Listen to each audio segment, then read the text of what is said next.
Hello students, welcome back to my YouTube channel Tech of MH. SS first year question paper ako viral hol neki ba SS first year exam postpone hol neki বহুতেই জানিব বিচাৰি আছা আজি তোমালোকৰ ইকোনমিক্সৰ question paper মানে পৰীক্ষা আছিল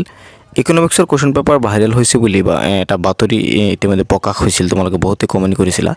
তোমালোকে যদি দেখা পাইছা পুনৰ ভাইৰাল পৰীক্ষাৰ প্ৰশ্নকাকত প্ৰতিদিন টাইমত এই খবৰটো প্ৰকাশ পাইছিল ভাইৰাল হৈছে উচ্চতৰ মাধ্যমিক প্ৰথম বৰ্ষৰ প্ৰশ্নকাকত অৰ্থনীতি বিষয়ৰ এখন প্ৰশ্নকাকত ভাইৰাল কাইলৈ অৰ্থাৎ আজি আছিল পৰীক্ষাটো তো কোৱেশ্চন পেপাৰটো ভাইৰাল হোৱা নাছিল যদি হল হেতেন তেনেহলে আজি পৰীক্ষাটো অনুষ্ঠিত নহল হয় বা শিক্ষামন্ত্ৰীয়ে কলে হয় যে পৰীক্ষা পষ্টপন কৰা হৈছে যেনেকৈ মেথছৰ কিবা প্ৰবলেম হৈছিল মেথছৰ পৰীক্ষাত আৰু মেথছৰ পৰীক্ষাত প্ৰবলেম হোৱাৰ পাছত শিক্ষামন্ত্ৰীয়ে টুইট কৰিছিল যে মেথছৰ কোৱেশ্চন পেপাৰ বা মেথছৰ পৰীক্ষাটো পষ্টপন কৰি দিয়া হৈছে তো ইকোনমিক্সৰ আজিতো পৰীক্ষা তোমালোকৰ হৈ গল পৰীক্ষা কেনেকুৱা হল কমেন্টছ কৰিবলৈ নাপাহৰিবা কোৱেশ্চন পেপাৰ ভাইৰাল হোৱা নাছিল যেহেতু তোমালোকে জানাই যে এআই বৰ্তমান কি কৰি আছে এআইৰ জৰিয়তে মানুহে ফেক কোৱেশ্চন পেপাৰ বনাই দিব পাৰে এনেকুৱাই হ'ব পাৰে যে এআইৰ জৰিয়তে কিবা হয়তো কোৱেশ্চন পেপাৰ বনাই সোশ্যাল মিডিয়াত তেওঁলোকে ভাইৰাল কৰি দিয়ে আৰু এটো আসলতে হসা নহয় হসা হলে শিক্ষামন্ত্ৰীয়ে নিশ্চয় তোমালোকক টুইট কৰিলে হয় বা শিক্ষা সংসদে এই কথাটো কনফাৰ্ম কৰিলে হয় আৰু ইকোনমিক্সৰ কোৱেশ্চন পেপাৰ ভাইৰাল হোৱা নাছিল আৰু তোমালোকৰ বাকি যি পৰীক্ষা আছে সেই পৰীক্ষা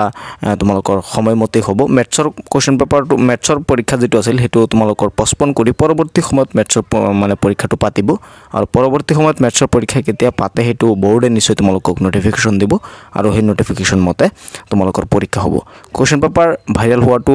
মানে হয় মাজে মাজে কোৱেশ্চন পেপাৰ ভাইৰাল মেট্ৰিকৰ হয় এছএছৰ হয় কিন্তু আজিৰ যি ইকোনমিক্সৰ পৰীক্ষা আছিল তোমালোকৰ সেই ইকোনমিক্সৰ পৰীক্ষাৰ কোৱেশ্চন পেপাৰ ভাইৰাল হোৱা নাছিল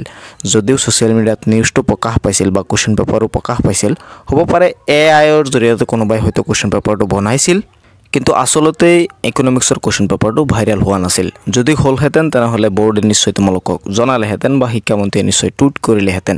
যেহেতু টুইটও কৰা নাই বা বোৰ্ডৰ তৰফৰ পৰা অফিচিয়েল নটিফিকেশন অহা নাই গতিকে ইকোনমিক্সৰ কোৱেশ্চন পেপাৰটো ভাইৰাল হোৱা নাছিল আৰু তোমালোকৰ পৰীক্ষা আজি সুকলমে হৈ গল পৰীক্ষা কেনেকুৱা হল কমেন্টছ কৰিবলৈ নাপাহৰিবা ভিডিওটো বেছি বেছি শেয়াৰ কৰি দিবা যাতে পৰৱৰ্তী পৰীক্ষা যি আছে এই পৰীক্ষা ছাত্ৰ-ছাত্ৰীয়ে সুকলমে দিব পাৰে কোনো ধৰণৰ প্ৰবলেম নহয় যাতে এই ভিডিওটো চাব পাৰে তেওঁলোকে তো আজিৰ এই ভিডিওতে এইখিনি লগ পাম পৰৱৰ্তী ভিডিওত চাই থাকিবা তোমালোকৰ আপোন চেনেল টেক অফ MH